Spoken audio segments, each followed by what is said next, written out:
గంగూరి అనే ఊరిలో సోమయ్య అనే పిసినారి ఒకడు ఉండేవాడు. అతను ఎంతో ధనాన్ని సంపాదించాడు. అయినా ఒక్క రూపాయి కూడా ఖర్చు పెట్టేవాడు కాదు. తన పెరట్లో ఒక గొయ్యిని తవ్వి తను కూడబెట్టిన డబ్బుతో బంగారం కొని ఆ బంగారం అంతటిని అందులో దాచి ఉంచుకున్నాడు.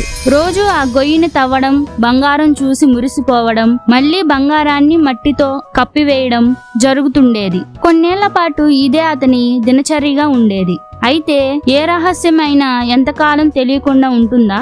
ఒకనాడు ఒక దొంగ సోమయ్య చేసే తతంగం అంతా చూడనే చూశాడు.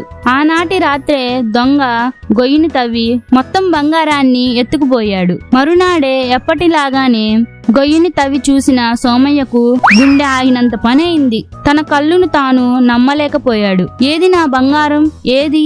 నెత్తి నోరు కొట్టుకుంటూ లబోదిబామని ఏడవడం మొదలుపెట్టాడు. అటుగా పోతున్న ఒక పెద్ద మనిషి వచ్చి ఏం జరిగింది అని అడిగి తెలుసుకున్నాడు.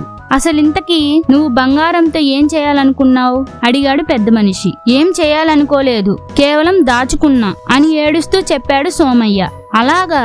అయితే ఈ పెద్ద గులక రాయిని ఆ గోతిలో వేసి అదే బంగారం ముద్ద అనుకొని ఎప్పటిలాగే రోజు వచ్చి ఈ గులకరాయిని చూసి నీ బంగారం ఎక్కడికి పోలేదని వెళ్ళిపో అంటూ ఆ పెద్ద గులకరాయిని అందించి తన దారిన తను వెళ్ళిపోయాడు పెద్ద మనిషి. ఏం చేసేది లేక సోమయ్య ఇంటికి వెళ్ళిపోయాడు. ఇలాంటి స్టోరీస్ మీకు ఇంకా కావాలంటే ఇప్పుడే వీడియోకి లైక్ చేసి ఛానల్ ని సబ్స్క్రైబ్ చేసుకొని బెల్ ఐకాన్ ని ఆల్ లో పెట్టుకోండి.